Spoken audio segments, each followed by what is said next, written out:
Okay, hello बच्चों, कैसे हो सब लोग। तो आइए जरा आज की क्लास चालू करते हैं। हम लोग अपना चल रहा था वॉल्यूमेट्रिक प्रिंसिपल चल रहा था, जिसके 3 लेक्चर हम लोग पढ़ चुके थे। लेक्चर को आगे बढ़ाने से पहले सबसे पहले बात करते हैं एचडब्ल्यू की। तो कल का एचडब्ल्यू हम लोगों ने किया था, मैंने वॉल्यूमेट्रिक के क्वेश्चंस आपको दिए थे। इसको बांध दो, वहां पर थोड़ा सा बांध दो, अदरवाइज वो वहां से निकल जाएगा। हम लोगों ने कल वॉल्यूमेट्रिक के काम क्वेश्चन किए थे।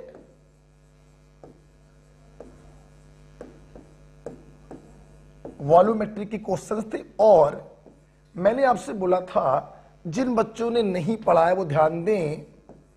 आईयूपीएसी आपको फिनिश करना है 21 नवंबर तक, ये मैंने आपसे कहा था। 21 नवंबर तक आपको आईयूपीएसी खत्म कर लेना है। जिन बच्चों ने आईयूपीएसी नहीं पढ़ा, जिन्होंने पढ़ लिया था, उनके लिए सिर्फ एक ही काम था, वॉल्यूमेट्रिक के क्वेश्चन। उम्मीद करते हैं आपने ये क्वेश्चन लगा लिए होंगे और आपने इनका जो डाउट फंसा होगा वो वीडियो सॉल्यूशन से आपने देख लिया होगा। मतलब कल का एचडब्ल्यू ये हो गया है। अच्छा, आज का एचडब्ल्यू जो है मैं आज की क्लास पढ़ा लूं, उसके बाद में आज का एचडब्ल्यू आपको दूंगा, ठीक है। तो कल का एचडब्ल्यू आपने कर लिया होगा, अपने डाउट भी आपने क्लियर कर लिए होंगे और 1-2 लेक्चर आईयूपीएसी के भी आपने देख लिए होंगे, क्योंकि 21 नवंबर तक ये खत्म करना है, ठीक है। चलिए देखिए बेटा, पिछली क्लास में थोड़ी लंबी क्लास थी पिछली वाली, हम लोगों ने डिफरेंट टाइप्स की कंसंट्रेशंस पढ़ी थी और उनमें आपस में इंटर कन्वर्जेंस भी हम लोगों ने देखे थे। कंसंट्रेशन में एक पॉइंट और रह गया था, जिसके बाद हम लोग अपना आखिरी पड़ाव चालू करेंगे, लॉ ऑफ इक्विवेलेंस। तो सबसे पहले एक जो कंसंट्रेशन रह गई थी वो पढ़ लीजिए, वॉल्यूम स्ट्रेंथ। इसको बेटा स्मॉल एक्स से हम डिनोट करते हैं। क्या होता है वॉल्यूम स्ट्रेंथ? सबसे पहले मैं आपको बताना चाहूंगा कि this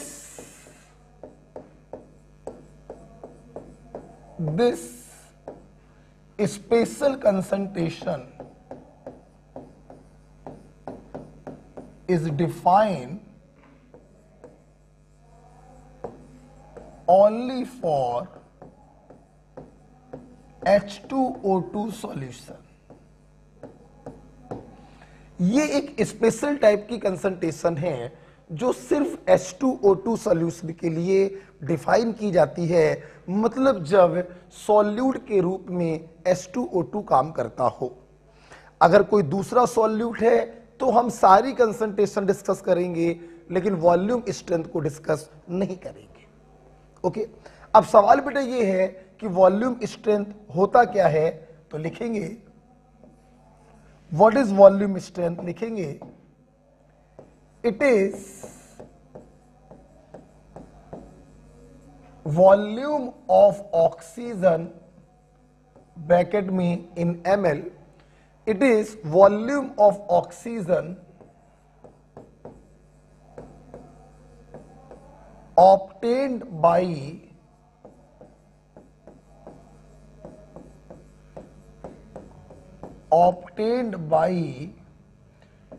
decomposition of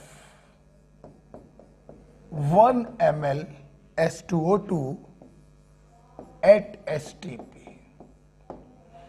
1 ml H2O2 के टूटने से जितने ml ऑक्सीजन प्राप्त होती है, हम उसी को वॉल्यूम स्ट्रेंथ कहते हैं। इसका मतलब ये हुआ कि वॉल्यूम स्ट्रेंथ का फार्मूला बनेगा volume of oxygen in ml obtained from 1 ml H2O2। ये इसका फार्मूला बनेगा। देखिए, तो वॉल्यूम स्ट्रेंथ बराबर volume of oxygen in ml upon volume of H2O2 in ml। ध्यान रखिएगा, आप कैसे पहचानेंगे कि ये वॉल्यूम स्ट्रेंथ दिया गया है? जिस डिजिट के आगे VOL लिखा हो, वॉल्यूम लिखा हो, हम उसी को वॉल्यूम स्ट्रेंथ मानेंगे। मान लो ये लिखा है और ये लिखा है, तो बताइए वॉल्यूम स्ट्रेंथ कौन होगा? ये तो पर्टिकुलर कोई वॉल्यूम होगा, लेकिन वॉल्यूम स्ट्रेंथ कौन होगा? ये होगा। ठीक है, देखिए, तो वॉल्यूम स्ट्रेंथ बराबर volume of oxygen in ml divided by volume of H2O2 in ml। आपने फिजिक्स में भी सीखा होगा, मैं भी सिखा रहा हूं, फार्मूले में जो चीज बटे के नीचे डिनोमिनेटर में लिखी होती है, जब हम डेफिनेशन बनाते हैं तो हम उसको 1 मान लेते हैं।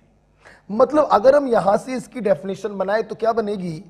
1 ml H2O2 के टूटने से जितने ml ऑक्सीजन प्राप्त होती है वही उसका वॉल्यूम स्ट्रेंथ कहलाता है। वही देखिए ऊपर लिखा हुआ है। ठीक है, तो इसको लिख लीजिए, फिर हम इसके ऊपर आपको एक सवाल करा देते हैं।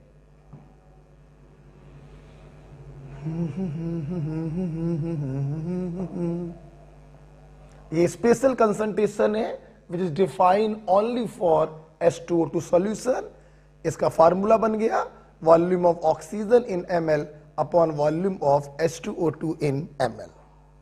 राइट, हटा दें इसको, हटा दें बेटा। चलिए एक छोटा सा सवाल कर लेते हैं इसके ऊपर। जैसे एक क्वेश्चन बेटा आया,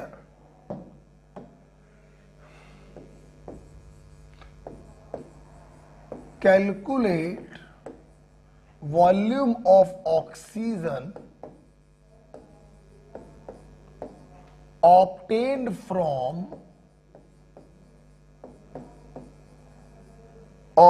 from 10 ml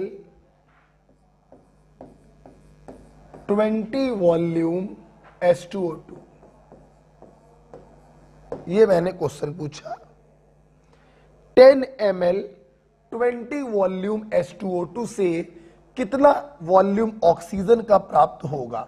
सवाल में कोई दम नहीं, 2 कॉली का सवाल। देखिए 10 ml 20 वॉल्यूम H2O2, इसका मतलब क्या है कि 10 ml is the volume of H2O2 और 20 volume is the volume strength.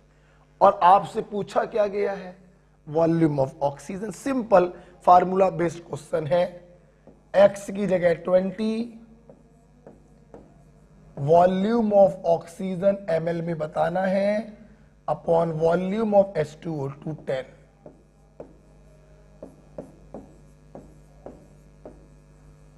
ml। This is your answer. बात क्लियर हो गई? चलिए एक छोटा सा प्रॉब्लम मैंने सॉल्व करवाया वॉल्यूम स्ट्रेंथ के ऊपर। आई, जैसे कि आप जानते हो, जब भी हम आपको कोई कंसंट्रेशन बताते हैं तो दूसरी कंसंट्रेशन के साथ उनके रिलेशन आपको बताते हैं। वॉल्यूम स्ट्रेंथ भी एक कंसंट्रेशन है। आइए देखें दूसरी कंसंट्रेशन के साथ इसका क्या रिलेशन है। तो साथ सामने देखिएगा, हटा रहा हूं मैं इसको। ध्यान रखिए बेटा, स्ट्रेंथ इन ग्राम पर लीटर और वॉल्यूम स्ट्रेंथ में संबंध होता है 17x अपॉन 5.6। डेराइव करने की कोई जरूरत नहीं है क्योंकि डेरिवेशन बिल्कुल बेकार है, किसी काम का नहीं है। आप इसको याद करिएगा। स्ट्रेंथ इन ग्राम पर लीटर बराबर 17x अपॉन 5.6 और नॉर्मेलिटी बराबर volume strength upon 5.6।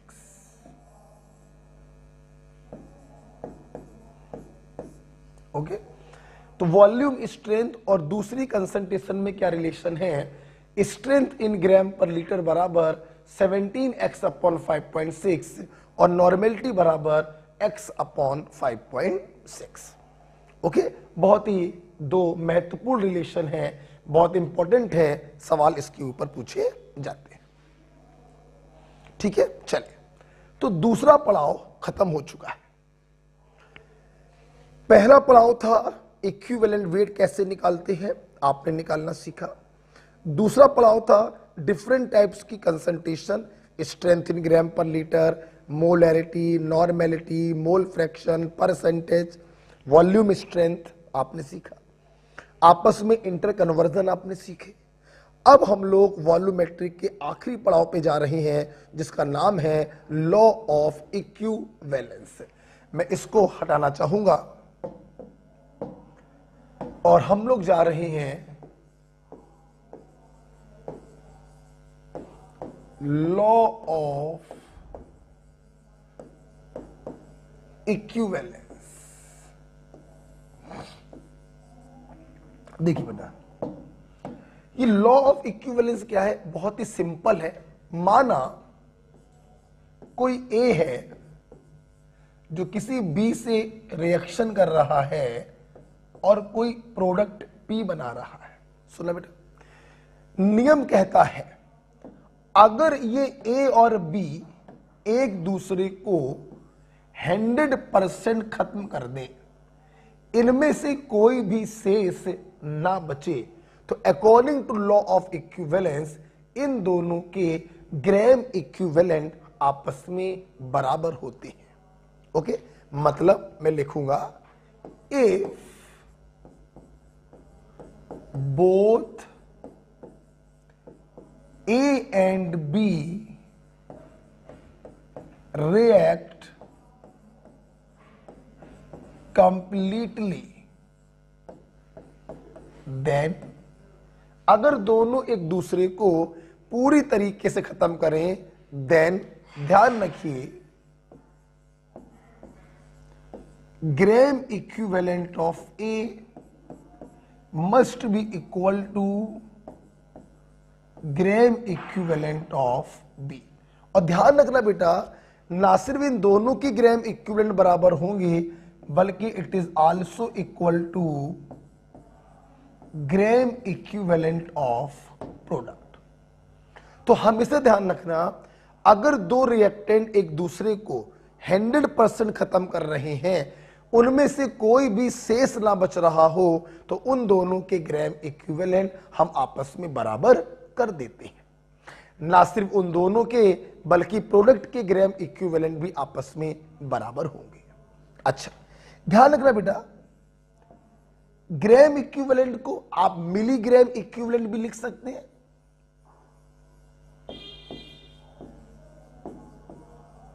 Milligram equivalent of ए, आप शॉर्ट में MEQ लिख सकते हैं। मिली इक्विवेलेंट ऑफ बी बराबर milli equivalent of C, sorry P.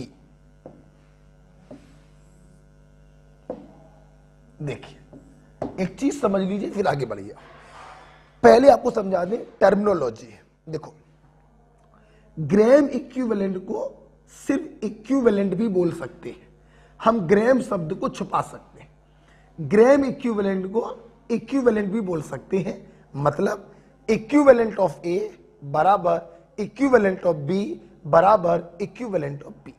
Similarly milligram equivalent को आप ग्राम हटा दो, मिली इक्विवेलेंट भी बोला जा सकता है। ध्यान रखिए, इन दोनों में कोई अंतर नहीं है।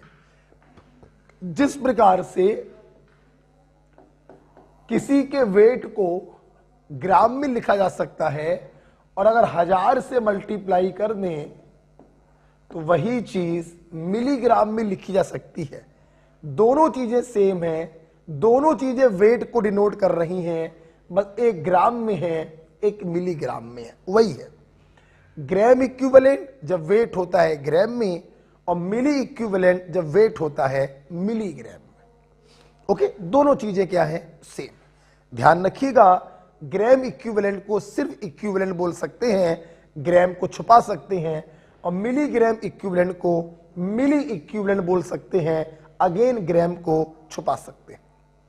तो ध्यान रखो बेटा, दो लोगों के ग्राम इक्विवेलेंट आपस में कब बराबर करोगे?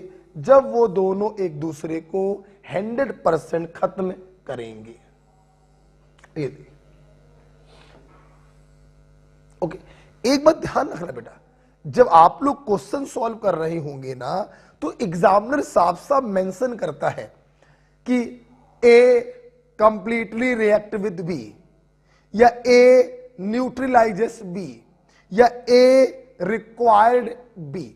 तो कभी भी इस प्रकार के शब्द लिखे हुए हैं, कंप्लीटली रिएक्ट, न्यूट्रलाइज या रिक्वायर्ड, तो इनका मतलब ही होता है दोनों ने एक दूसरे को 100% खत्म कर दिया। और अगर 100% खत्म कर दिया तो तुरंत आप उनके क्या बराबर कर देंगे? ग्राम इक्विवेलेंट या मिलीग्राम इक्विवेलेंट। ओके बेटा, तो this is called law of equivalence. और मैं आपको बताना चाहूंगा, जब दो लोग आपस में रिएक्शन करते हैं तो इसी को वॉल्यूमेट्रिक की भाषा में हम टाइट्रेशन नाम देते हैं। बेटा आप लोग क्या देते हैं? Titration. This is a type of titration.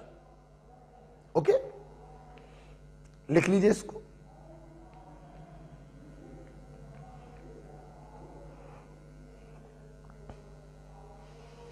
सुना बेटा, अब टाइट्रेशन भी नाम दिए जाते हैं, एसिड बेस्ड टाइट्रेशन या रिडॉक्स टाइट्रेशन। समझना बेटा मेरी बात, इनमें से कोई एक एसिड हो दूसरा बेस हो तो इस टाइट्रेशन को नाम देंगे एसिड बेस्ड टाइट्रेशन। इनमें से कोई OA हो दूसरा RA हो तो इसे नाम दे देंगे रेडॉक्स टाइट्रेशन। तो रिएक्टेंट जो आपस में रिएक्शन कर रहे हैं, जो एक दूसरे को न्यूट्रलाइज कर रहे हैं, उनका नेचर क्या है, उस आधार पर टाइट्रेशन बहुत प्रकार के हो सकते हैं। एसिड बेस्ड टाइट्रेशन हो सकता है और रेडॉक्स टाइट्रेशन भी हो सकता है। ओके, तो आप उनके ग्राम इक्विवेलेंट को आपस में बराबर कर देना। ठीक है, अब सुनो, हटाते हैं। वैसे तो पिछली क्लास में ही मैंने आपको ग्राम इक्विवेलेंट निकालने के 3-4 रास्ते बता दिए थे। आज हम लोग सारे रास्ते ऑफिशियली देखेंगे। ऑफिशियली देखिए बेटा, ग्राम इक्विवेलेंट निकालने के 5 रास्ते मेरे पास हैं। कितने रास्ते? 5। आइए 1 बाय 1 आपको सारे रास्ते दिखाएं। सब आपको आते हैं पर मैं लिखूंगा सीधे, देखना। नॉर्मेलिटी बराबर तुमने फार्मूला पढ़ा था, gram equivalent upon volume in litre. तो ग्राम इक्विवेलेंट बराबर normality into volume in litre, पहला फार्मूला। अगर तुम्हें नॉर्मेलिटी दी जाए तो ग्राम इक्विवेलेंट बराबर N इंटू V। ठीक, नेक्स्ट पॉइंट। तुम्हें मालूम है नॉर्मेलिटी बराबर होता है मोलैरिटी इंटू वैलेंस फैक्टर। तो नॉर्मेलिटी की जगह पर हम मोलैरिटी इंटू वैलेंस फैक्टर भी लिख सकते हैं। तो ग्राम इक्विवेलेंट निकालने का दूसरा फार्मूला है MVF। मैं ऐसे बच्चों को याद करवाता हूं, N इंटू V और MVF। Okay, next. Gram equivalent निकालने का तीसरा फार्मूला मैंने कल ही आपको पढ़ाया था, मोल इंटू वैलेंस फैक्टर। बराबर कौन सा? मोल इंटू वैलेंस फैक्टर। एक बार और दिखा देता हूं, ग्राम इक्विवेलेंट का जेन्युइन फार्मूला होता है, पुराना formula, weight in gram upon equivalent wait. ये चौथा फार्मूला है, wait in gram upon equivalent wait. अब देखना बेटा, इक्विवेलेंट वेट की जगह पर तुम लिख सकते हो molecular weight upon valence factor, चला गया ऊपर। ठीक है, और वेट अपॉन मॉलिक्यूलर वेट, ये क्या बन गया? मोल। तो ग्राम इक्विवेलेंट का एक फार्मूला हो गया मोल इंटू वैलेंस फैक्टर। ठीक है, तो 4 फार्मूले याद हो गए, N into V, MVF, mole into valence factor, weight in gram upon equivalent weight. और लास्ट फार्मूला भी आपको मालूम है, ये भी आपको मालूम है, जब वेट दिया जाता है तो इक्विवेलेंट वेट से डिवाइड करते हैं। सिमिलरली अगर किसी का वॉल्यूम दिया जाए, बेटा बोलो क्या दिया जाए, वॉल्यूम दिया जाए, तो हम लोग डिवाइड करते हैं इक्विवेलेंट वॉल्यूम से। बेटा बोलो किससे, इक्विवेलेंट वॉल्यूम से। ओके, वेट को ग्राम इक्विवेलेंट में बदलने के लिए हम इक्विवेलेंट वेट से डिवाइड करते हैं, और वॉल्यूम को ग्राम इक्विवेलेंट में बदलने के लिए हम इक्विवेलेंट वॉल्यूम से डिवाइड करते हैं। ये चीज भी आपको मैंने पढ़ाई थी, सुनना बेटा। ये तो बेटा बात हो गई ग्राम इक्विवेलेंट निकालने के कितने रास्ते हैं, जहां बैठे बोलो N into V, MVF, mole into valence factor, weight upon equivalent weight, volume upon equivalent volume. सुनना, जैसे कि आप जानते हो, चाहे आप ग्राम इक्विवेलेंट बोलो, चाहे आप मिलीग्राम इक्विवेलेंट बोलो, बात तो बेटा एक ही होती है।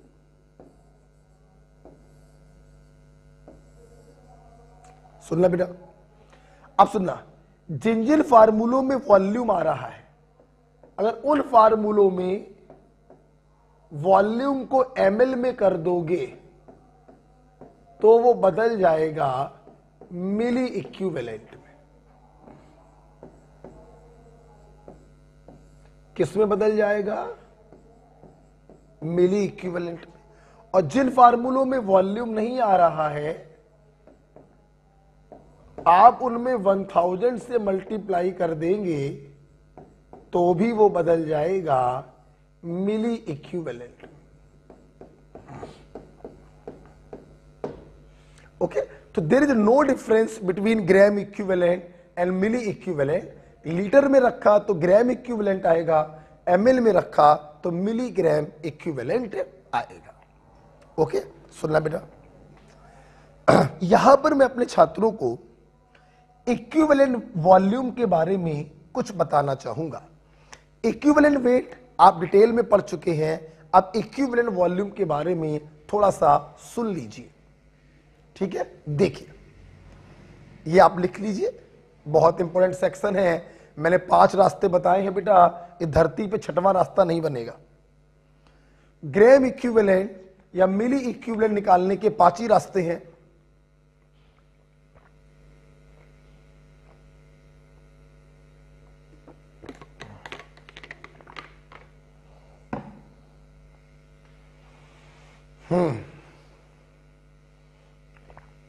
आइए, इक्विवेलेंट वॉल्यूम के बारे में मैं आपको कुछ बताऊं, ध्यान सुनिए बेटा। थोड़ा सा है, जरा सा है, हटाना चाहेंगे इसको। ठीक, सुनना, ध्यान सुन बेटा। जिस प्रकार से इक्विवेलेंट वेट बराबर होता है molecular weight upon valence factor, पूरी 2 क्लासें आपने पढ़ी हैं इसके ऊपर, बिल्कुल उसी प्रकार से इक्विवेलेंट वॉल्यूम बराबर होता है molar volume upon valence factor.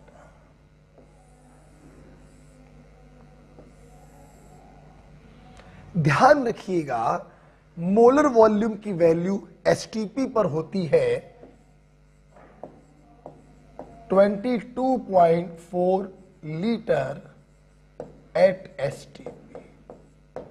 मतलब अगर एसटीपी पे चर्चा चल रही है तो इक्विवेलेंट वॉल्यूम को लिखा जा सकता है 22.4 अपॉन वैलेंस फैक्टर, और अगर एसटीपी पे नहीं हो तो लिखोगे molar volume upon valence factor. इतना क्लियर हो गया, सुनते रहना। जिस प्रकार से 3 लोगों का इक्विवेलेंट वेट फिक्स होता है, हाइड्रोजन, ऑक्सीजन, क्लोरीन, 1 ग्राम, 8 ग्राम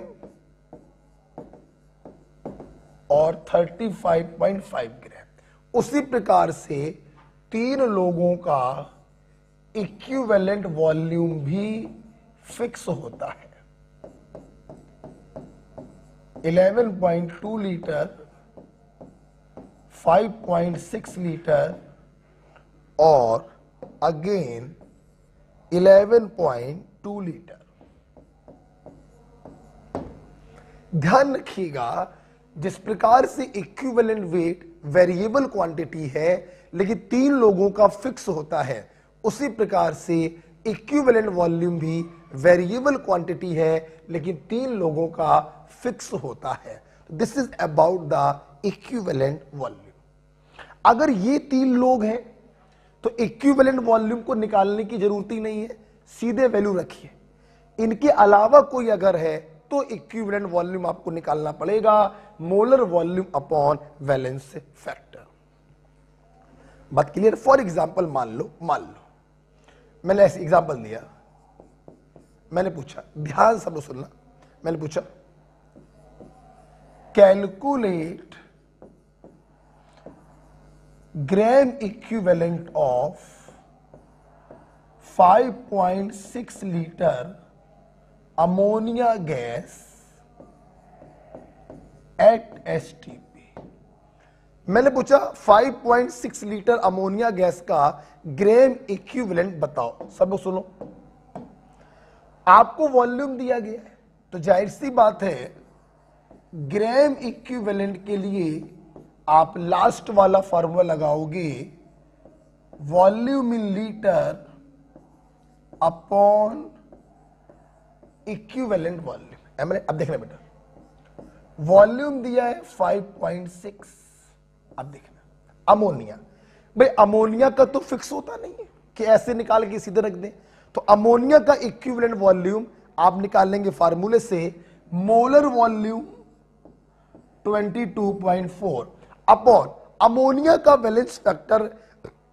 इक्विवेलेंट वाली क्लास में मैंने आपको बताया हो, नहीं बताया तो ध्यान रखना, ammonia is a mono acidic base. ये ध्यान रखना, जब अमोनिया बेस के तरह काम करता है तो ये मोनो एसिडिक बेस होता है, इसका वैलेंस फैक्टर होता है 1। बहुत से बच्चे मुझसे पूछते हैं सर अमोनिया के पास तो हाइड्रोजन है, ये तो एसिड होना चाहिए। नहीं बेटा, हाइड्रोजन होने से हर चीज एसिड नहीं हो सकती। अमोनिया जो होता है लोन पेयर होने के कारण इट इज ए ब्रोंस्टेंट बेस। अब इसका वैलेंस फैक्टर 1 कैसे आ गया तो कहीं बता दे रहे हैं। देखो बेटा, अमोनिया में अगर तुम पानी डालो तो ये आपको देगा NH4OH। मतलब अमोनिया को पानी में घोलने पर 1 OH प्राप्त हो रहा है, इसलिए ammonia is a mono acidic base. इसका वैलेंस फैक्टर होगा 1। ध्यान रखिएगा, अमोनिया एसिड नहीं होता है, H दिखाई पड़ने का मतलब एसिड नहीं है, लोन पेयर के कारण ये मोनो एसिडिक बेस होता है। इसका वैलेंस फैक्टर बेटा क्या होगा? 1। तो ग्राम इक्विवेलेंट सॉल्व कर लीजिए, आपका आंसर आ गया 1/4।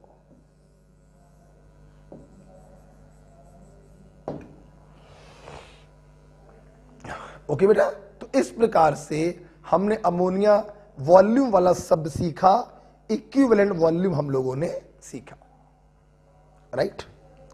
इसको लिखेंगे और फिर एक बार और हो जाए, फिर हम लोग आगे बढ़ते हैं। लिख लिया? सुनेंगे जरा बेटा सब लोग, अगर लिख लिया हो तो। अभी मैंने पिछले आधे घंटे में आपको क्या पढ़ाया? Volume strength formula, volume of oxygen in ml upon volume of H2O2 in ml। ये एक स्पेशल कंसंट्रेशन है जो सिर्फ H2O2 सॉल्यूशन के लिए की जाती है। अच्छा भाई, ठीक है।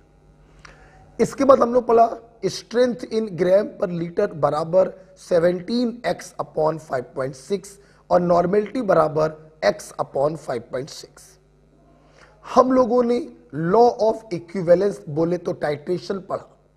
जब दो लोग एक दूसरे को 100% खत्म कर दें, 100%, दोनों में से कोई भी शेष नहीं बचना चाहिए, तो उस कंडीशन पर हम दोनों के ग्राम इक्विवेलेंट या मिलीग्राम इक्विवेलेंट आपस में बराबर कर देते हैं, which is also equal to gram equivalent of product.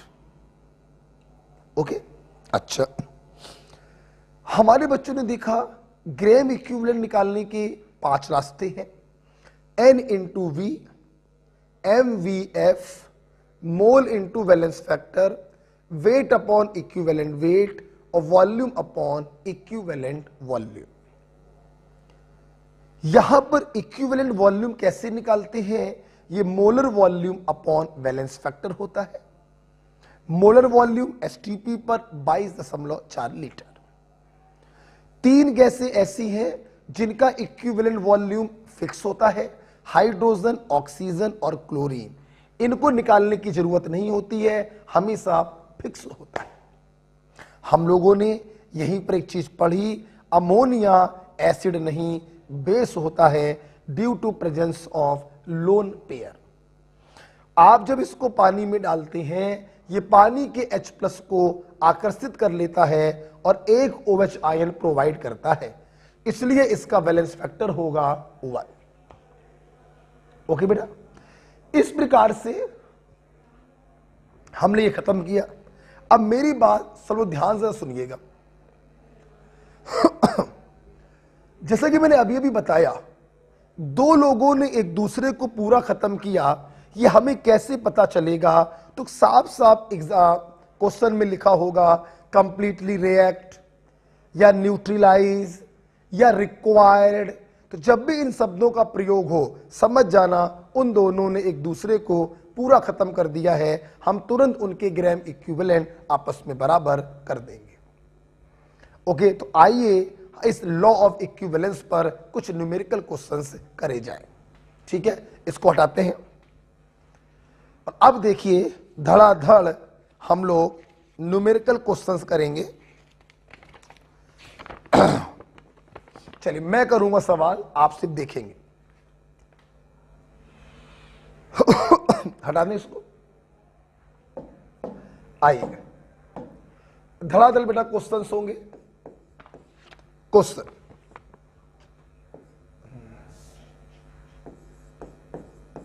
सवाल, 1 मोल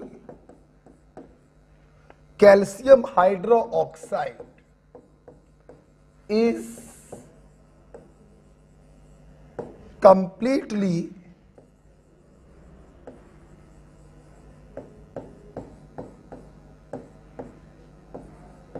neutralized by, थोड़ा चेंज कर दे रहे हैं,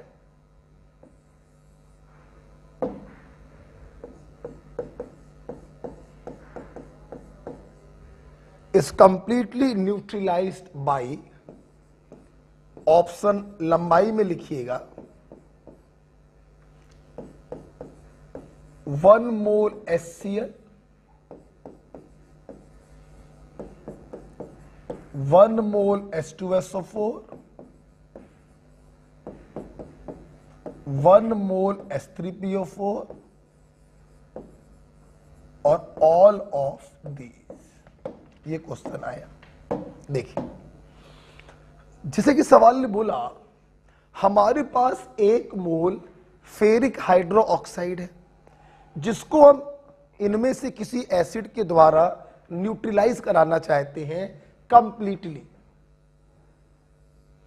आप समझ गए होंगे, इस बेस को कंप्लीटली न्यूट्रलाइज वही करेगा जिसके ग्राम इक्विवेलेंट इस बेस के ग्राम इक्विवेलेंट के बराबर होंगे।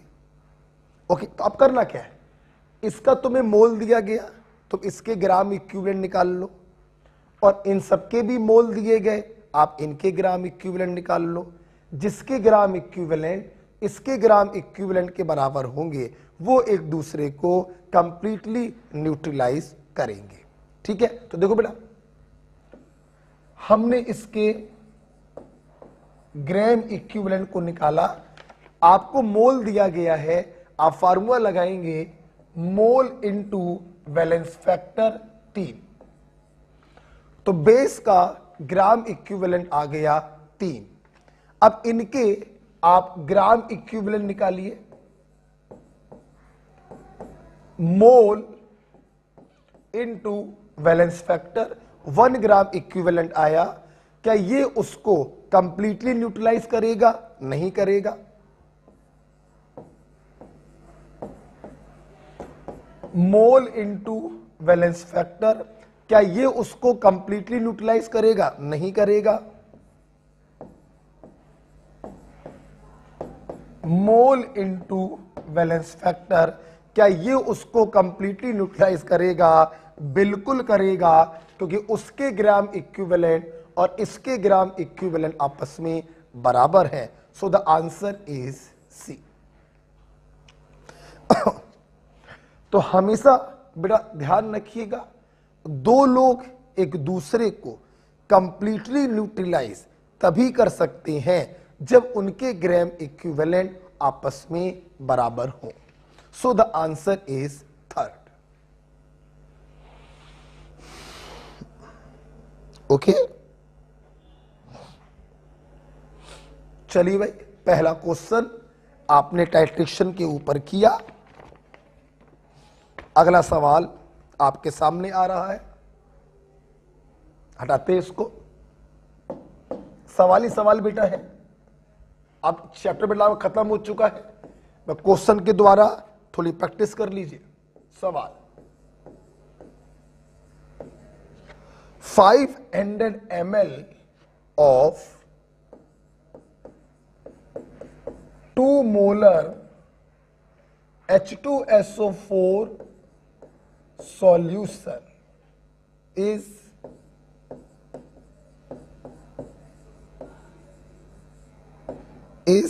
completely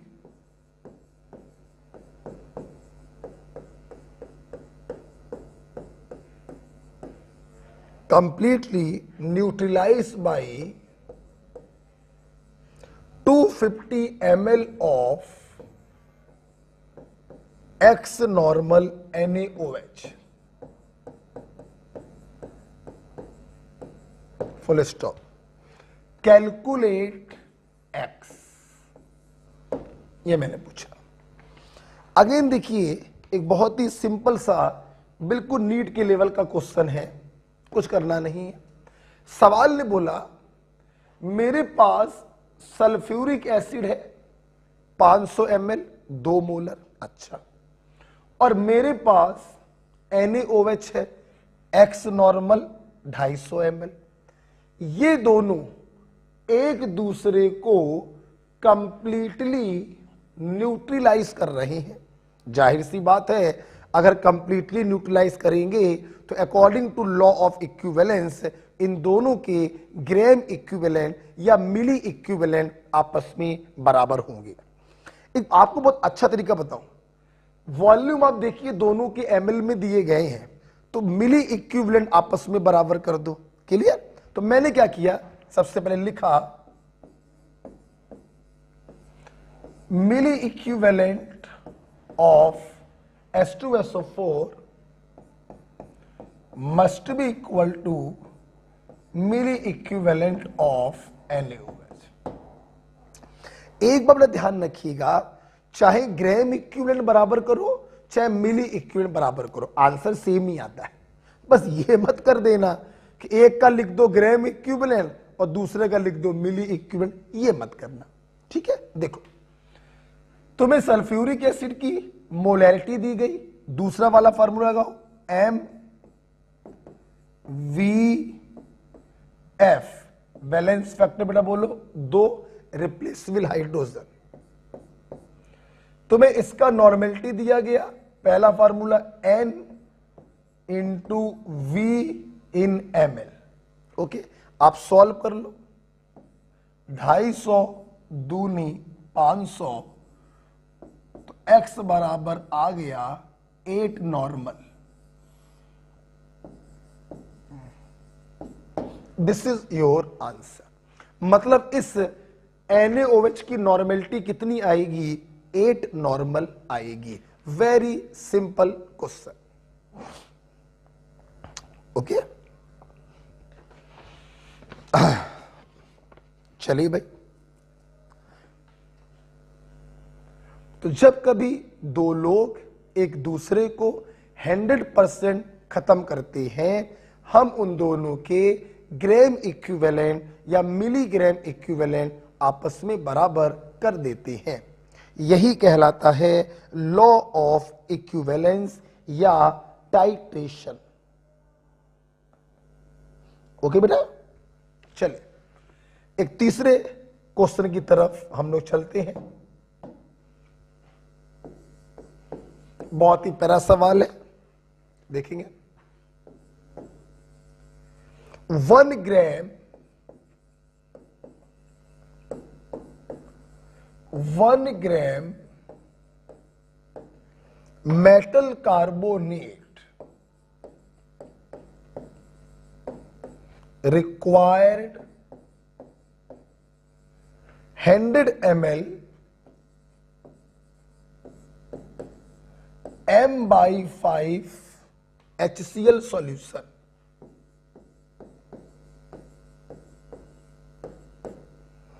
Full stop. Calculate equivalent weight of metal. ये क्वेश्चन पूछा। ठीक, देखिए सबसे पहले सवाल समझिए, फिर आराम से लिखिएगा। देखिए हमारे पास एक मेटल कार्बोनेट है, मेटल का नाम नहीं बताया, मतलब आपको इसका फार्मूला नहीं मालूम, मतलब ये मॉलिक्यूल आपके लिए क्या हो गया, अननोन मॉलिक्यूल हो गया। ठीक है, सुनना। इस मेटल कार्बोनेट को रिक्वायर्ड, मैंने अभी भी बताया, रिक्वायर्ड का मतलब ही होता है कंप्लीट रिएक्शन। ये मेटल कार्बोनेट कंप्लीट रिएक्शन कर रहा है इस HCl से, तो इसमें कोई संदेह नहीं, हम डंके की चोट पर लिखेंगे gram equivalent of metal carbonate must be equal to gram equivalent of HCl। आप मिली इक्विवेलेंट भी बराबर कर सकते थे, इसलिए चाहे जैसे चाहो वैसे करो। अब समझ गए होगे, आंसर सेम ही आता है। अच्छा सुनते रहना सब लोग। जिन बच्चों ने इक्विवेलेंट वेट वाली क्लास पढ़ी है वो समझ गए होंगे कि मैंने मेटल कार्बोनेट को ऐसे क्यों लिख दिया। जब मेटल नहीं मालूम तो उसकी वैलेंसी नहीं मालूम, और जब वैलेंसी नहीं मालूम तो हम इसका एग्जैक्ट फार्मूला नहीं बना सकते। ये हमारे लिए होगा अननोन मॉलिक्यूल। ओके, तो हमने अननोन मॉलिक्यूल को ऐसे लिख दिया, मेटल कार्बोनेट। ध्यान दो, मेटल कार्बोनेट है जो HCl से कंप्लीट रिएक्शन कर रहा है, दोनों के ग्राम इक्विवेलेंट हमने बराबर कर दिए। अच्छा, मेटल कार्बोनेट तुम्हें कितना दिया गया, 1 ग्राम वेट दिया गया, तो ग्राम इक्विवेलेंट के लिए फार्मूला लगाएंगे weight in gram upon equivalent weight of metal carbonate. जिन बच्चों ने इक्विवेलेंट वेट पढ़ा है वो समझ गए होंगे कि अननोन मॉलिक्यूल का इक्विवेलेंट वेट हम तोड़ के लिखते हैं equivalent weight of cation plus equivalent weight of anion. Okay, ये ग्राम इक्विवेलेंट आ गया मेटल कार्बोनेट का, बराबर gram equivalent of HCl। Molarity दी गई है तो MVF।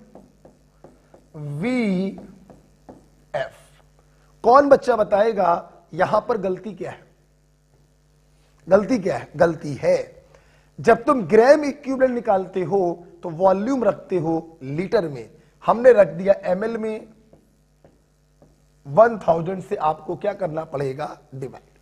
ओके, देखना, ये आपको निकालना है इक्विवेलेंट वेट ऑफ मेटल, आपको निकालना है। अच्छा, सवाल ये उठा इक्विवेलेंट वेट ऑफ कार्बोनेट क्या होगा, तो जिन बच्चों ने इक्विवेलेंट वेट पढ़ा है वो समझ गए होंगे किसी आयन का इक्विवेलेंट वेट होता है उसका मॉलिक्यूलर वेट 12 और 48 60 divided by valence factor charge के बराबर 2। मतलब इक्विवेलेंट वेट ऑफ कार्बोनेट होगा 30, तो नीचे आ गया E + 30। इसको सॉल्व कर लो, यहां पे आ गया 50, तो E + 30 बराबर 50, तो क्लास 5th का बच्चा भी बता देगा इक्विवेलेंट वेट ऑफ मेटल आ गया 20। This is your answer. Okay, तो ध्यान रखना बेटा, ये मॉलिक्यूल अननोन था, हम इसका एग्जैक्ट फार्मूला नहीं लिख सकते, तो हमने इसके इक्विवेलेंट वेट को ब्रेक करके लिख दिया, equivalent weight of cation plus equivalent weight of anion. दोनों के ग्राम इक्विवेलेंट आपस में बराबर करे, सॉल्व करने पर मेटल का इक्विवेलेंट वेट आ गया 20। ओके, चल, इस प्रकार से बहुत ही प्यारा सवाल खत्म हुआ। ध्यान से सुनिएगा बेटा, अगर इस क्वेश्चन में आपसे सवाल पूछा जाता equivalent weight of metal carbonate बताओ, तो ये पूरा डिनोट करता equivalent weight of metal carbonate, तो आपका आंसर आ जाता 50। मैंने मेटल कार्बोनेट का इक्विवेलेंट वेट नहीं पूछा, मैंने मेटल का इक्विवेलेंट वेट पूछा, तो आपको E + E कार्बोनेट तोड़ के लिख दिया, वहां से E की वैल्यू आ गई 20। तो बड़ा अच्छा सवाल था, खत्म हुआ इस प्रकार से ये सवाल। तो आपने अभी तक 3 सवाल करे, और तीनों सवाल में आपने एक चीज देखी, जब कभी दो लोग एक दूसरे को 100% खत्म करते हैं, तो हम उन दोनों लोगों के ग्राम इक्विवेलेंट आपस में बराबर कर देते हैं।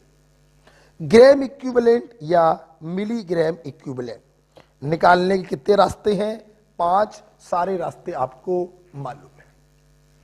ओके, तो इस प्रकार से ये सवाल भी क्या हुआ, खत्म होता है।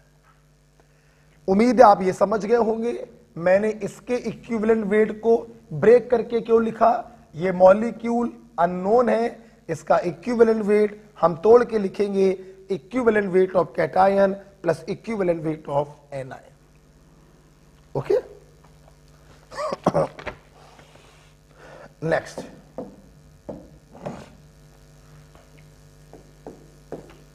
अगला बेटा क्वेश्चन देखेंगे। अगला सवाल भी आपकी नीट का क्वेश्चन है, बढ़िया सवाल है।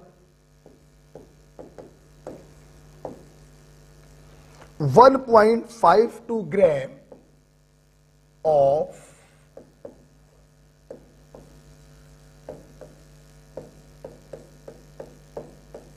metal hydroxide is completely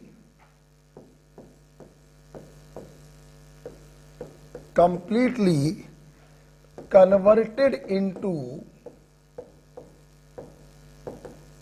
0.995 gram of metal oxide, full stop. Calculate equivalent weight of metal. आई ध्यान रखिएगा, लॉ ऑफ इक्विवेलेंस वही जरा सा था और उसी के ऊपर हम लोग क्वेश्चंस कर रहे हैं। आइए पहले सवाल करते हैं। देखिए, हमारे पास एक मेटल हाइड्रोक्साइड है, समझ गए होंगे अननोन मॉलिक्यूल है, और ये पूरी तरीके से बदल रहा है मेटल ऑक्साइड में, मतलब ये भी अननोन मॉलिक्यूल है। इसका मतलब हम इनके एग्जैक्ट फार्मूले तो नहीं लिख सकते, और जिनके एग्जैक्ट फार्मूले हम लोग नहीं लिख पाते हैं उन्हें हम ऐसे लिख देते हैं। कितना है? 1.52 ग्राम। ये कन्वर्ट हो रहा है मेटल ऑक्साइड में, कितना? 0.995 ग्राम। सवाल जरा समझिए, फिर सवाल करेंगे। देखो, अभी मैंने जब लॉ ऑफ इक्विवेलेंस पढ़ाया था तो मैंने बोला था जब दो लोग एक दूसरे से 100% रिएक्ट करते हैं तो उनके ग्राम इक्विवेलेंट आपस में बराबर होते हैं and it is also equal to gram equivalent of product. तो ये सवाल कुछ वैसे ही है। यहां पर एक रिएक्टेंट है बेटा जो 100% कन्वर्ट हो रहा है प्रोडक्ट में, तो इसमें कोई संदेह नहीं, हम डंके की चोट पर लिखेंगे gram equivalent of metal hydroxide must be equal to gram equivalent of metal oxide.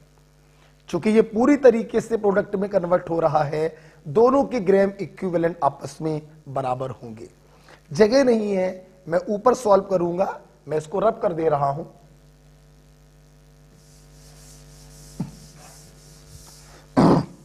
देखिए, आपको वेट दिया गया तो ग्राम इक्विवेलेंट के लिए चौथा वाला formula weight in gram upon equivalent wait, आप नीचे लिखिएगा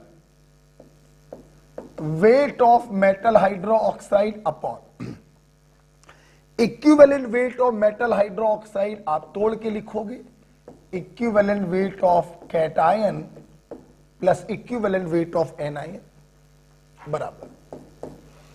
इसका भी वेट दिया गया, इसके भी चौथा वाला formula weight in gram upon equivalent weight of metal oxide बराबर equivalent weight of metal plus equivalent weight of oxide.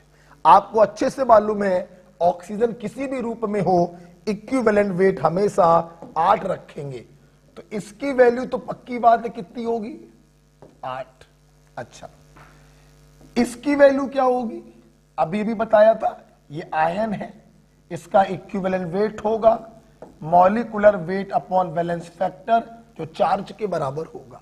तो आप बताइए, ये 17 आ गया, इसकी जगह 8 रख दिया, क्या इक्विवेलेंट वेट ऑफ मेटल नहीं निकाल पाओगे? क्रिस क्रॉस करके सॉल्व करिए, आपका आंसर जरूर आएगा।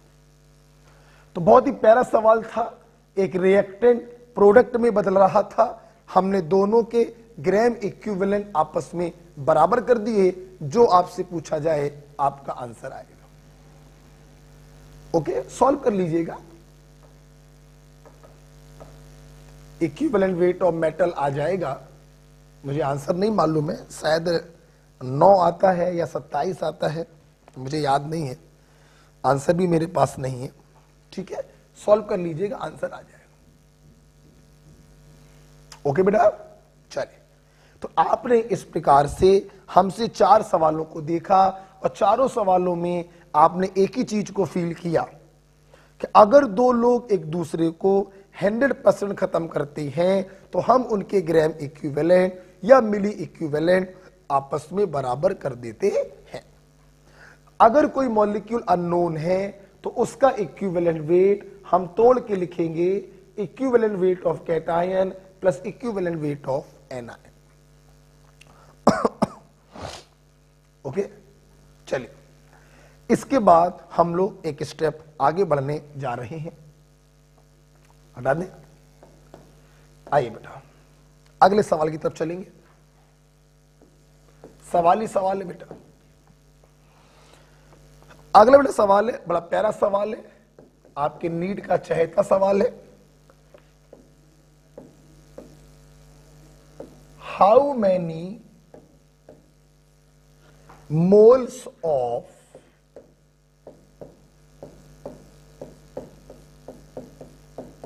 potassium dichromate in acidic medium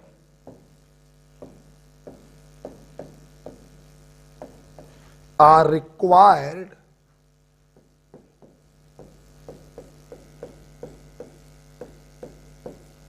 to oxidize 1 mole of sulphide ion. I again एक प्यारा सा क्वेश्चन आपके सामने पेश है, आपके नीट में पूछा गया है, चहेता सवाल है। देखिए सवाल क्या है, हमारे पास पोटेशियम डाइक्रोमेट है। अच्छा, जो सल्फाइड आयन को रिक्वायर, मतलब पूरी तरीके से खत्म करना चाहता है। जाहिर सी बात है, अगर ये इसको पूरी तरीके से खत्म करना चाहता है तो according to law of equivalence इन दोनों के ग्रेम इक्विवेलेंट आपस में बराबर होंगे। हां, मैं लिख सकता हूं Graeme equivalent of potassium dichromate in acidic medium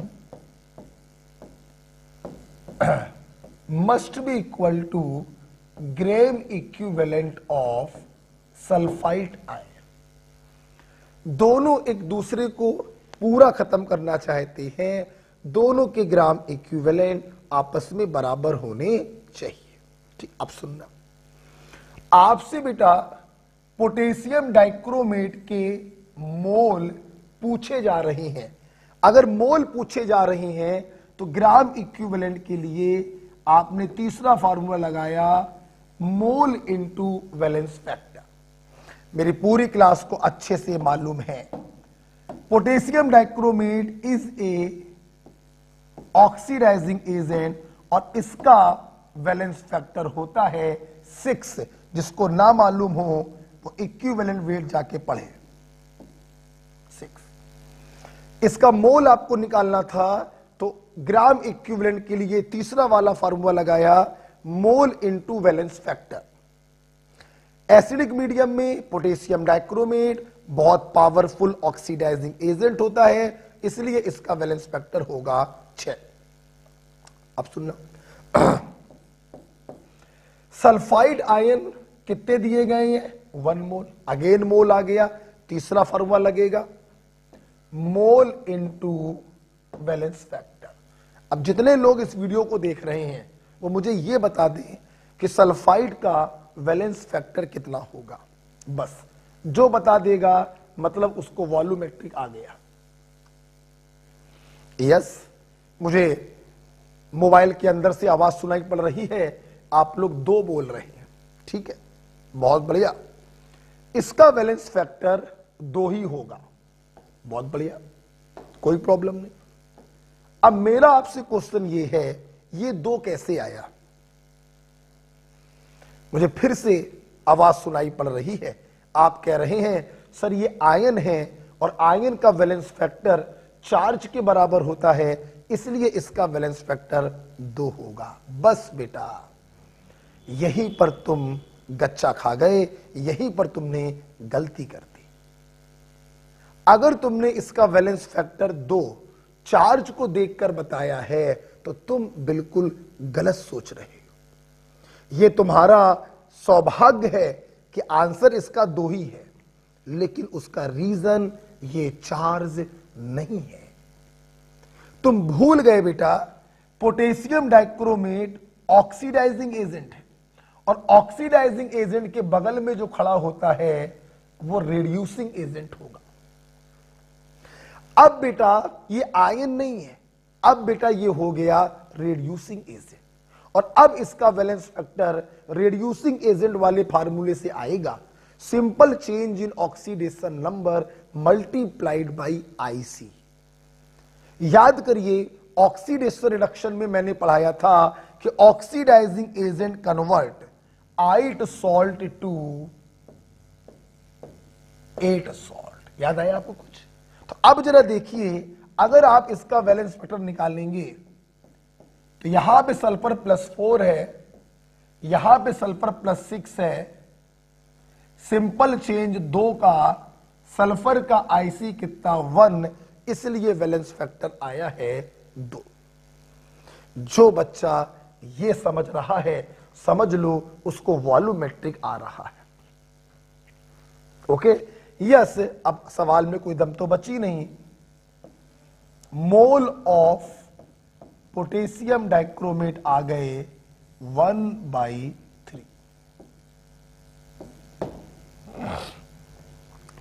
okay, तो बहुत ही प्यारा सवाल था, ध्यान रखिएगा। मैं सवाल को फिर से बोलूंगा। सवाल ये था, पोटेशियम डाइक्रोमेट के हम कितने मोल का इस्तेमाल करें जो सल्फाइड के 1 मोल को रिक्वायर्ड मतलब खत्म कर दे। अच्छा, तुम दोनों साले एक दूसरे को खत्म करना चाहते हो तो तुम दोनों की क्या बराबर होंगे? Gram equivalent. हमने बराबर कर दिया। मोल पूछा है, मोल दिया है, तो ग्राम इक्विवेलेंट के लिए दोनों तरफ हमने सेम फार्मूला लगाया, mole into valence factor. Potassium dichromate OA होता है, वैलेंस फैक्टर हमेशा होता है 6। सवाल यह है सल्फाइड का वैलेंस फैक्टर क्या होगा? ध्यान रखिए, सल्फाइड अब आयन नहीं है, सल्फाइड अब बन गया रेड्यूसिंग एजेंट, तो इसका वैलेंस फैक्टर होगा simple change in oxidation number multiplied by IC। Okay बेटा, तो इसका वैलेंस फैक्टर 2 आ गया। सॉल्व कर लिया, मोल की वैल्यू आ गई 1/3। Okay,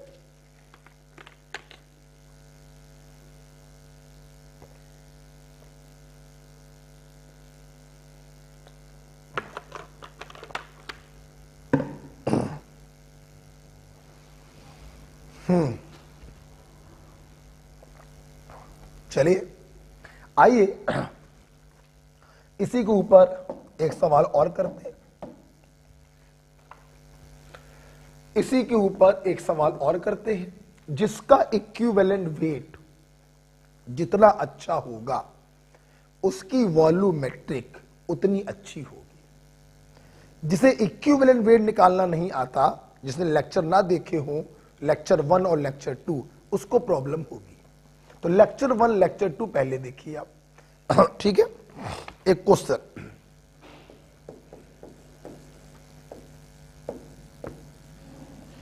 how many moles of KMnO4 in acidic medium are required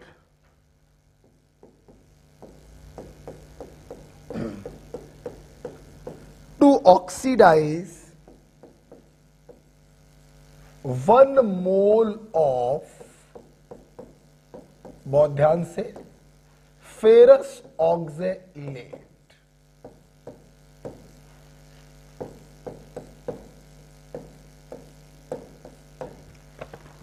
ठीक है, बहुत ही प्यारा सवाल। आइए देखते हैं सवाल क्या। हमारे पास KMnO4 है एसिडिक मीडियम में, जो फेरस ऑक्जेलेट को पूरी तरीके से खत्म करना चाहता है। अच्छा, तुम दोनों एक दूसरे को पूरी तरीके से खत्म कर रहे हो, तो तुम दोनों के तो ग्राम इक्विवेलेंट बराबर होने चाहिए, बिल्कुल बराबर होने चाहिए।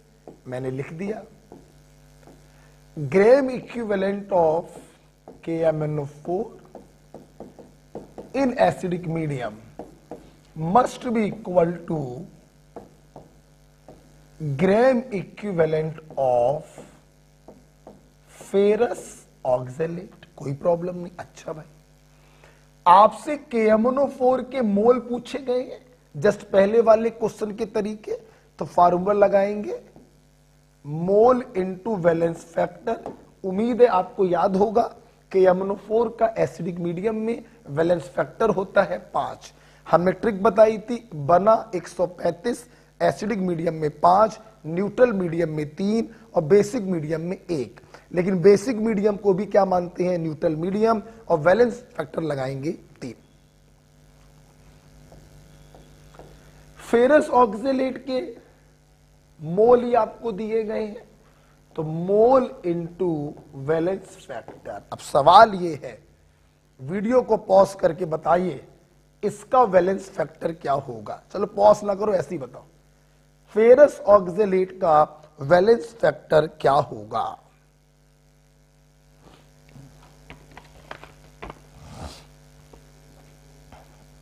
फेरस ऑक्जेलेट का वैलेंस फैक्टर क्या होगा? यस, मोबाइल के अंदर से मुझे आवाज सुनाई पड़ रही है, मैं अंतर्यामी हो चुका हूं तुम लोग को पढ़ाते पढ़ाते। मुझे ऐसा लग रहा है कुछ बच्चों ने 3 बोला है और कुछ बच्चों ने 2 बोला है। मुझे नहीं मालूम आपने क्या बोला, आइए देखते हैं, सुनना जरा।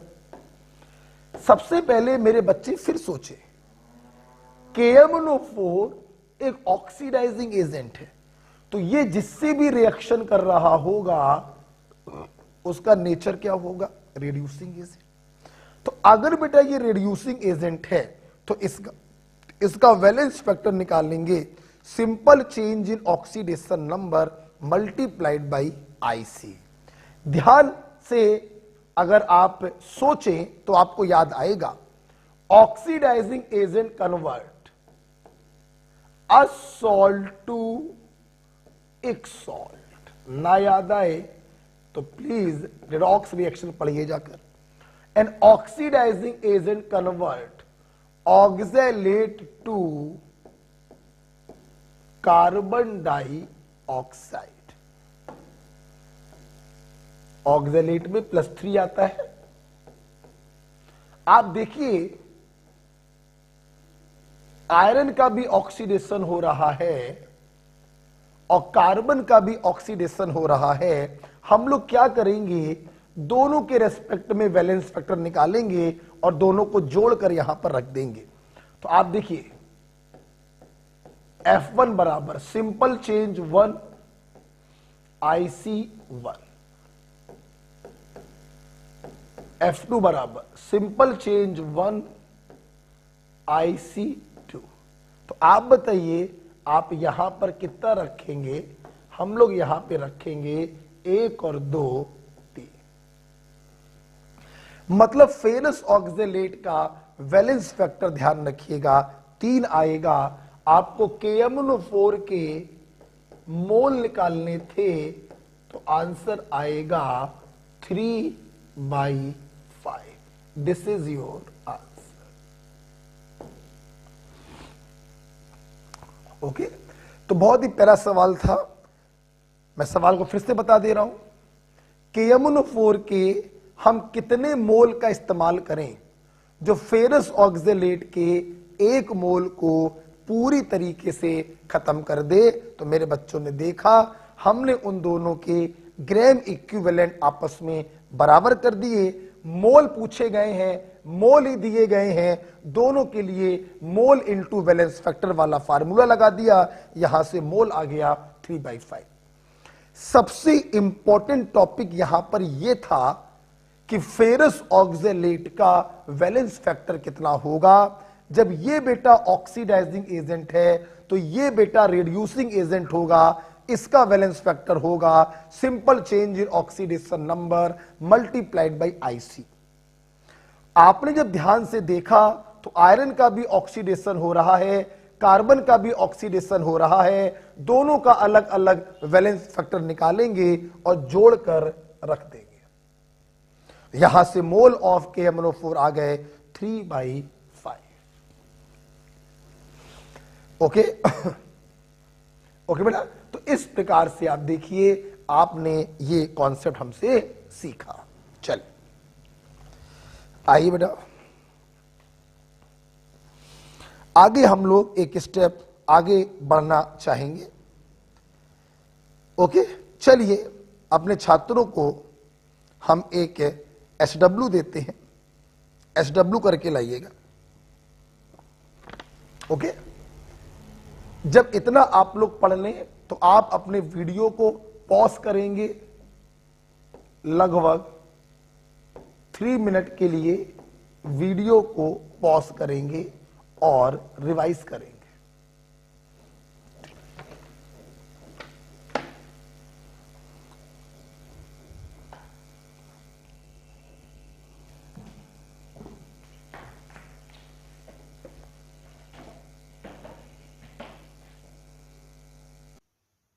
ओके, तो बच्चों आप लोगों ने एक मिनट बेटा। ओके, तो बच्चों आप लोगों ने वीडियो को पॉज करके इस पूरे चीज को रिवाइज किया होगा। आज की क्लास में हम लोगों ने एक कंसंट्रेशन रह गई थी, वॉल्यूम स्ट्रेंथ, उसको डील कर लिया था। फिर लॉ ऑफ इक्विवेलेंस हम लोगों ने पढ़ा और हम लोगों ने देखा कि जब दो रिएक्टेंट एक दूसरे को 100% खत्म करते हैं तो हम उनके ग्राम इक्विवेलेंट आपस में बराबर कर देते हैं। ग्राम इक्विवेलेंट निकालने के रास्ते कितने थे? 5 रास्ते थे। एक बार जहां बैठे हो फिर से बोल दो। N into V, MVF, mole into valence factor, weight upon equivalent weight और volume upon equivalent volume. Volume को ml में कर दोगे तो इसको हम बोलने लगेंगे मिलीग्राम इक्विवेलेंट। ठीक है, काफी सारे सवाल आप लोगों ने किए। आप जानते हैं ये चैप्टर बस अपनी अंतिम सांसें ले रहा है और खत्म ही होने वाला है। अब इतने सारे सवाल किए, बार बार आप लोगों ने ग्राम इक्विवेलेंट को बराबर कर दिया, बहुत अच्छी बात। अब एक आखिरी बात जो हमारे दिमाग में आ रही है क्या, कि सर अगर दो लोगों ने एक दूसरे को 100% खत्म नहीं किया तो क्या होगा? हाँ सुनिए, जरा सुनिए। इतने सारे सवाल करने के बाद अब यहां पर एक नोट डालेंगे। नोट, बेटा कोई प्रॉब्लम तो नहीं है? ओके, चार्जिंग कितनी है उसकी? हाँ छोड़ दो, मत लगाओ फिर उसको। ठीक है, देखिए बेटा, तो हम लोग एक नोट यहां पे लिखेंगे। लिखिए, if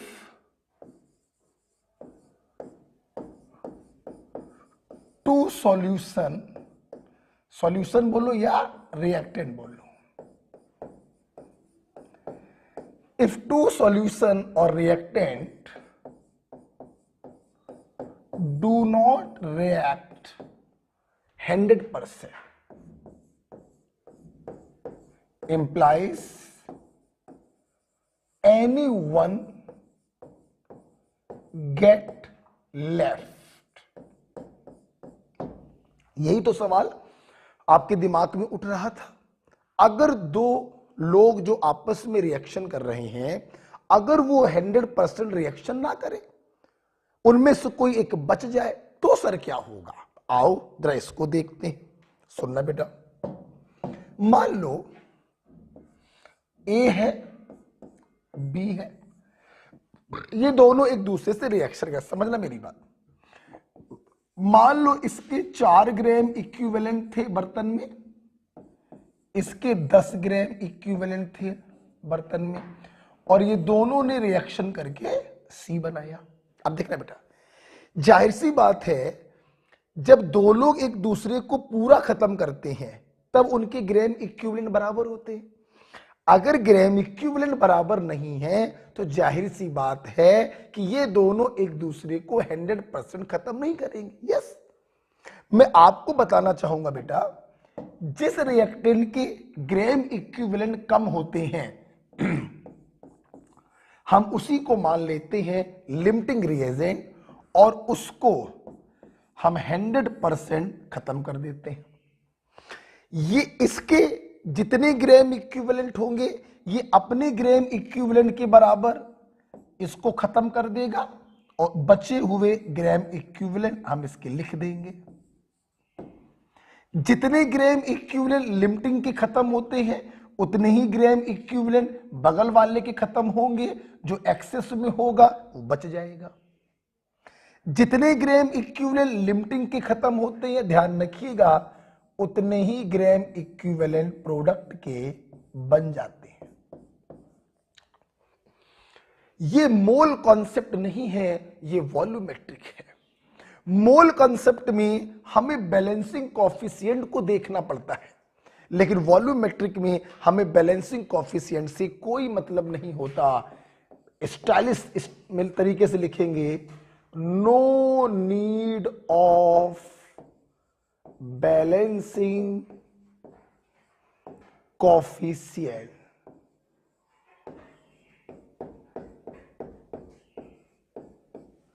no need of balancing coefficient.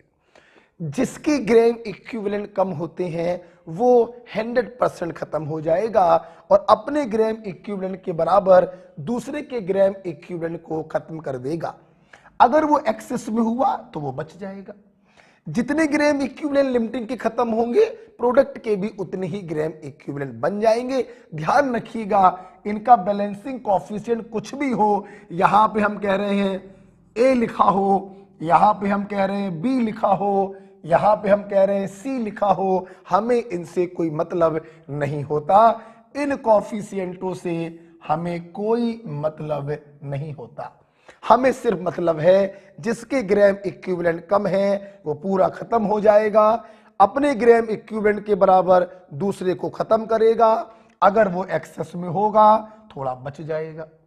जितने ग्राम इक्विवेलेंट लिमिटिंग के खत्म होंगे उतने ही किसी प्रोडक्ट के बन जाएंगे। ओके, इसको लिख लीजिए और इसके ऊपर हम एक सीबीएसई का सवाल आपको कराना चाहेंगे। प्यारा सवाल है, लास्ट सवाल है, ठीक है, इसको लिख लीजिए।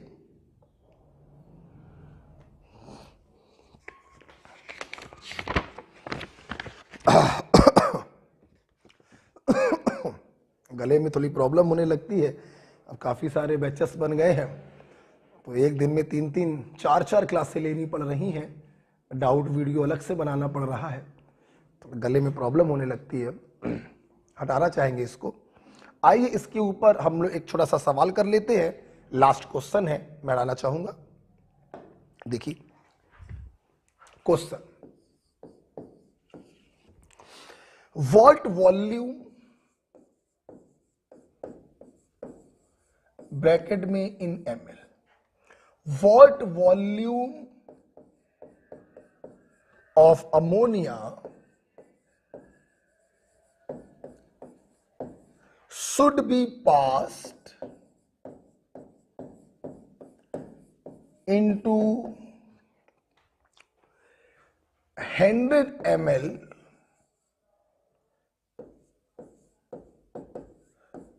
.5 normal H2SO4 so that its concentration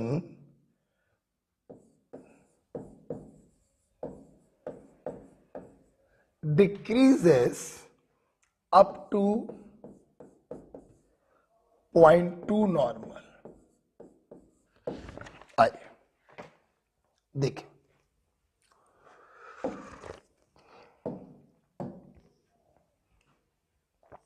देखिए सवाल को पहले समझो, सवाल को फील कर लो।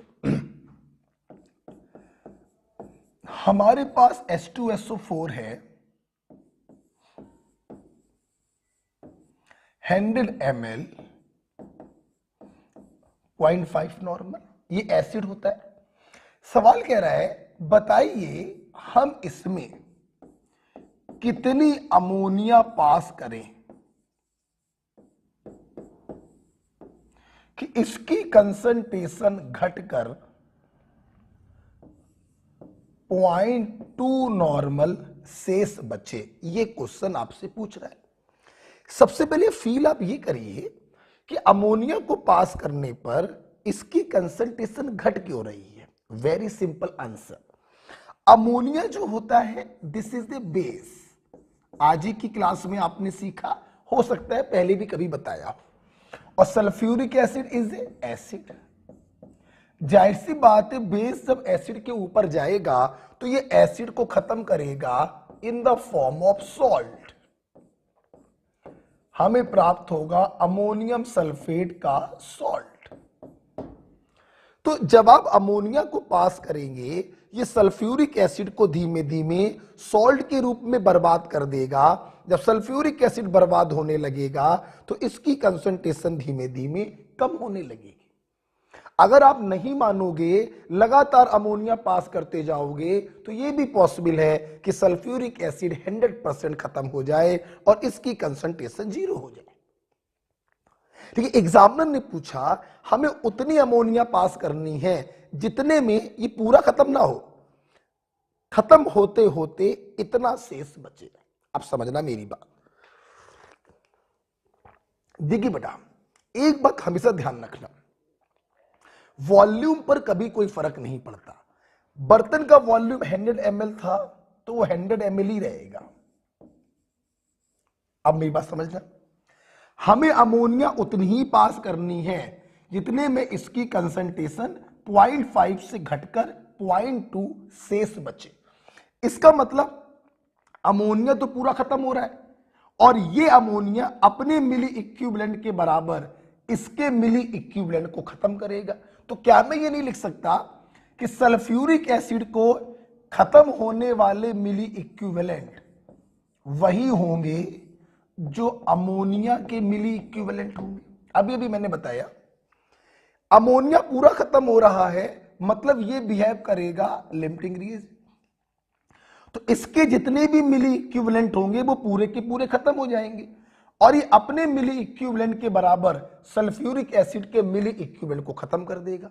तो क्या मैं ये नहीं लिख सकता कि मिली इक्विवेलेंट ऑफ अमोनिया बराबर अगर सल्फ्यूरिक एसिड के टोटल मिली इक्विवेलेंट से बचे हुए मिली इक्विवेलेंट को माइनस कर दें तो इसके खत्म हुए मिली इक्विवेलेंट आ जाएंगे जो अमोनिया के मिली इक्विवेलेंट के बराबर होंगे।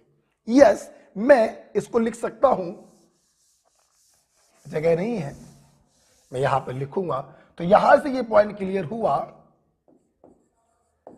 कि milli equivalent of ammonia must be equal to total milli equivalent of sulphuric acid minus left milli equivalent of sulphuric acid. जाहिर सी बात है। ओके, सल्फ्यूरिक एसिड कितना खत्म होगा? अमोनिया के मिली इक्विवेलेंट के बराबर खत्म होगा। तो कितना खत्म हुआ? अगर टोटल में से बची हुई चीज को घटा दिया जाए तो खत्म हुआ अमाउंट आ जाएगा और खत्म हुआ अमाउंट अमोनिया के मिली इक्विवेलेंट के बराबर है। सवाल में कोई दम नहीं बची। अमोनिया का वॉल्यूम पूछा गया, चौथा वाला फार्मूला वॉल्यूम इन ml अपॉन इक्विवेलेंट वॉल्यूम, और इक्विवेलेंट वॉल्यूम हो जाएगा molar volume upon valence factor. बहुत से बच्चे कहते हैं सर यहां 22,400 होना चाहिए। नहीं, ध्यान रखिए इक्विवेलेंट वॉल्यूम आप हमेशा यही रखेंगे, ऊपर वाले वॉल्यूम को लीटर में रखेंगे तो ग्राम इक्विवेलेंट कहलाएगा और ml में रखेंगे तो मिलीग्राम इक्विवेलेंट कहलाएगा। हमने पांचवा वाला फार्मूला इस्तेमाल किया, बराबर total milli equivalent of sulphuric acid N into V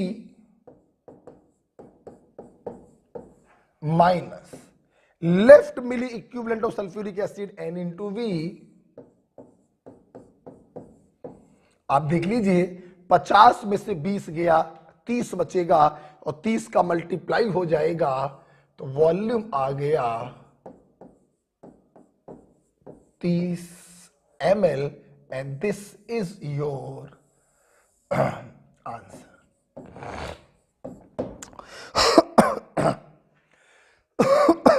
okay, तो बहुत ही सिंपल सा क्वेश्चन था। आप कहें तो मैं एक बार और बता देता हूं। मेरे पास सल्फ्यूरिक एसिड 100 ml 0.5 नॉर्मल था। बताइए इसमें कितनी अमोनिया पास करें कि इसकी कंसंट्रेशन घटते घटते 0.2 नॉर्मल रह जाए।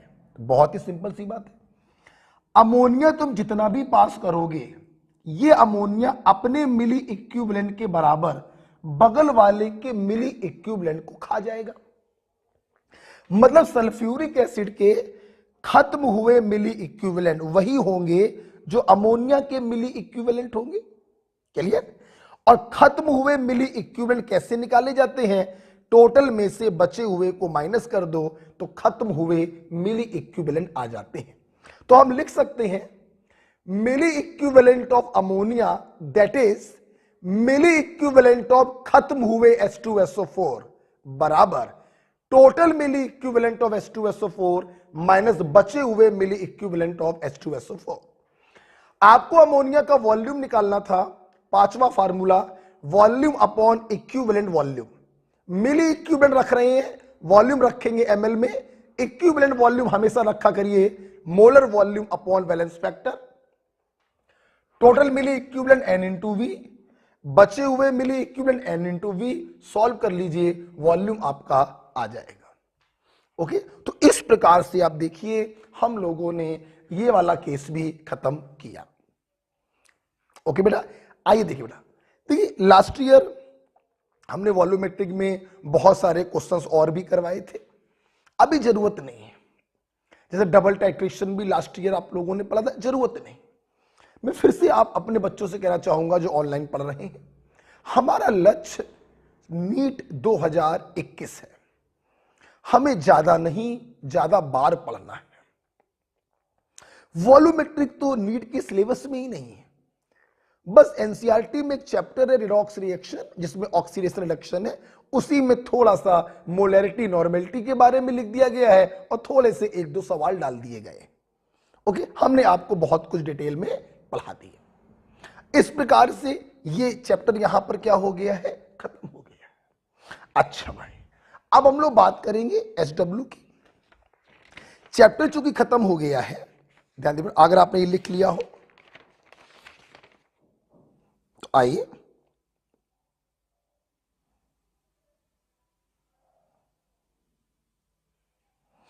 चलिए, मुझे एक सवाल और दिख गया है, मुझे इसके ऊपर एक सवाल और दिख गया है, इसी के ऊपर चलिए एक सवाल और करा देते हैं, फिर हम लोग आगे बढ़ेंगे।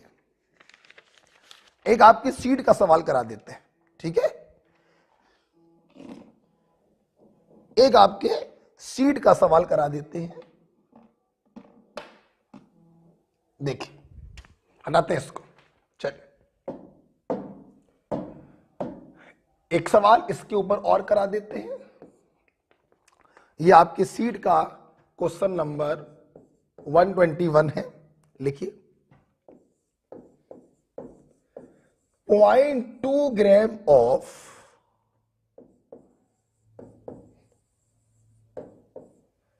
metallic oxide MO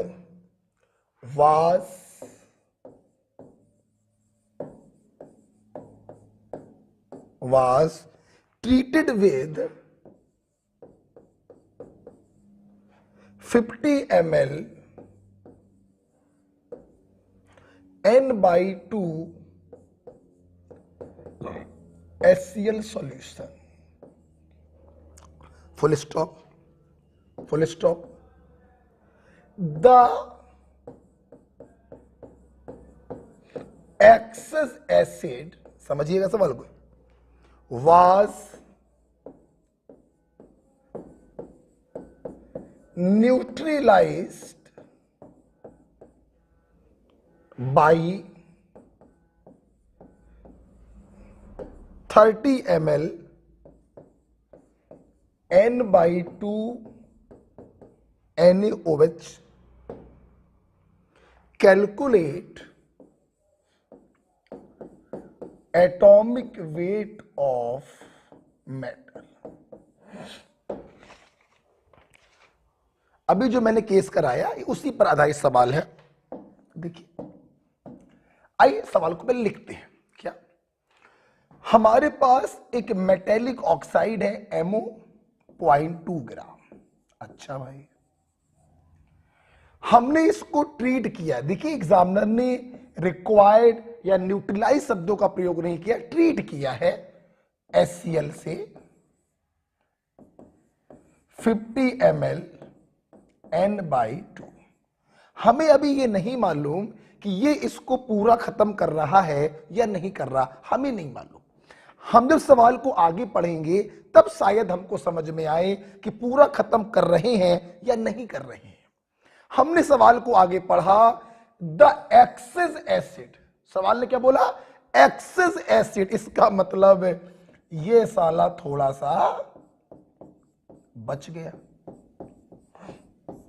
अगर ये थोड़ा सा बच रहा है तो इसका मतलब इसने इसको 100% खत्म नहीं किया, ये सिर्फ अपने मिली इक्विवेलेंट के बराबर इसको खत्म करेगा और ये थोड़ा सा बच गया।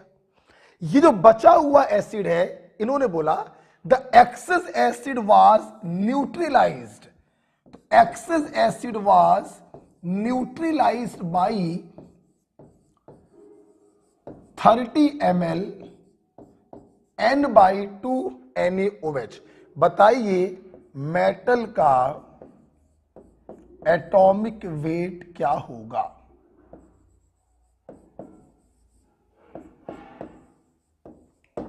ये क्वेश्चन है, आप देखिए समझना, जगह मेरे पास नहीं है, मैं उसको हटाना चाहूंगा, ठीक है। देखिए देखिए, जैसे तुमने सवाल को इस प्रकार से लिखा, मोस्ट ऑफ द बच्चे ये समझ चुके हैं कि इन दोनों ने एक दूसरे को 100% खत्म नहीं किया। ये तो पूरा खत्म हो रहा है, लेकिन ये थोड़ा सा बच रहा है, मतलब ये लिमिटिंग होगा। ये अपने मिली इक्विवेलेंट के बराबर इसको खा जाएगा। तो क्या मैं ये नहीं लिख सकता HCl के खत्म हुए milli equivalent is equal to milli equivalent of MO? एक ही बात है, milli equivalent of MO must be equal to खत्म हुए milli equivalent of HCl, that is total milli equivalent of HCl minus left milli equivalent of HCl। Total milli equivalent of HCl minus left milli equivalent of HCl। सब लोग ध्यान से देखेंगे please. आपको इसका wait दिया गया तो आपने इसके मिली इक्विवेलेंट के लिए फार्मूला लगाया, wait in gram upon MO का इक्विवेलेंट वेट अननोन है, तोड़ के लिख दिया equivalent weight of metal plus equivalent weight of oxygen. हम मिली इक्विवेलेंट लिख रहे हैं तो 1000 से मल्टीप्लाई करना पड़ेगा, बराबर total milli equivalent of HCl N into V in ml minus. अब सवाल यह है, कौन बच्चा बताएगा HCl के बचे हुए मिली इक्विवेलेंट कितने होंगे? मुझे आवाज आ रही है, सारे बच्चे एक साथ बोल रहे हैं कि सर बचे हुए को, चूंकि ये NaOH पूरा खत्म कर रहा है तो बचे हुए के मिली इक्विवेलेंट उतने ही होंगे जितने इस NaOH के मिली इक्विवेलेंट होंगे, दैट इज N इंटू। ये देखिए कितने आराम से क्वेश्चन सॉल्व हो गया। देखने में लग रहा था पता नहीं सवाल क्या होगा, और कितने आराम से देखिए सॉल्व हो गया। यहां बचेगा 25, वहां बचेगा 15। 25 में से 15 क्या बोलो 10, 10 से ये कटा 20, 20 में से 8 गया 12, तो इक्विवेलेंट वेट ऑफ मेटल आ गया 12। क्या ये तुम्हारा आंसर है? नहीं, ये तुम्हारा आंसर नहीं है। उन्होंने एटॉमिक वेट पूछा था, कई बार मैं बता चुका हूं आप लोगों को, कई बार मैं बता चुका हूं आप लोगों को, जगह नहीं है मेरे पास, आप कंटिन्यू करिएगा। एटॉमिक वेट बराबर equivalent weight of metal into valency. Equivalent weight आपने वॉल्यूमेट्रिक की हेल्प से निकाल लिया, बात आई वैलेंसी की, कोई बच्चा बता देगा O-2 होता है तो यहां पर M+2 होगा, तभी 2 से 2 कटा होगा और फार्मूला बना होगा MO, मतलब इसकी वैलेंसी है 2, तो एटॉमिक वेट आ गया 24। This is your answer. Okay बेटा, तो एक बार फिर से मैं अपने बच्चों को यह सवाल बताना चाहूंगा। सवाल बहुत ही सिंपल था। 0.2 ग्राम एक ऑक्साइड है MO, जिसको तुमने HCl से ट्रीट कराया, ये HCl थोड़ा सा बच गया और बचे हुए एसिड को इस NaOH ने पूरा खत्म कर दिया। आप समझना, ये इसको पूरा खत्म नहीं कर पा रहा है, ये थोड़ा सा बच रहा है, तो गारंटी है ये अपने मिली इक्विवेलेंट के बराबर इसको खा जाएगा। तो HCl के खत्म हुए मिली इक्विवेलेंट बराबर होंगे MO के मिली इक्विवेलेंट, एम राइट? तो MO के मिली इक्विवेलेंट बराबर HCl के खत्म हुए मिली इक्विवेलेंट, बोले तो टोटल मिली इक्विवेलेंट माइनस बचे हुए मिली इक्विवेलेंट। बचे हुए मिली इक्विवेलेंट इस NaOH के बराबर होंगे। सॉल्व किया, मेटल का इक्विवेलेंट वेट आ गया, वैलेंसी से मल्टीप्लाई किया, मेटल का एटॉमिक वेट आ गया। ओके, तो इस प्रकार से हम कह सकते हैं पूरा खेल क्या होता है, खत्म होता है। डबल टाइट्रेशन बस हम लोगों को नहीं पढ़ना है, उसकी कोई जरूरत नहीं है, वो बिल्कुल भी नीट में नहीं पूछा जाएगा। हमने 2021 के अकॉर्डिंग थोड़ा ज्यादा ही आपको बता दिया है। ओके, मैं इस सवाल को हटा रहा हूं। मैं इस सवाल को हटा रहा हूं। आइए अब बात करते हैं आज की SW की। बहुत SW है आज का, SW बहुत है। आप लोग देखिए इस शीट के सारे सवाल आप लगा चुके हैं। आप लोगों ने नहीं लगाया वो लगा लेना है। 42 to 45 ये आपने सवाल नहीं लगाए थे, आप इसको लगा लीजिएगा, और आप सब लगा चुके हो। और आज आप जाकर लगा डालना 83 से लेकर लास्ट तक।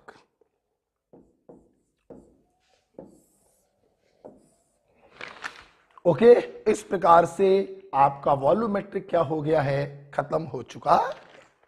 नेक्स्ट चैप्टर हम लोग पढ़ेंगे गैसियस स्टेट। नेक्स्ट चैप्टर हम लोग पढ़ेंगे गैसियस स्टेट ऑन सैटरडे।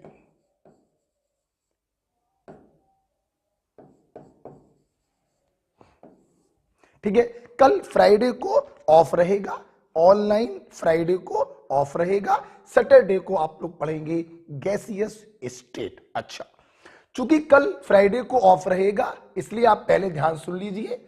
आप कल तक ये पूरा काम कर लें, इसके जो भी डाउट हो उसका वीडियो सॉल्यूशन देख लें।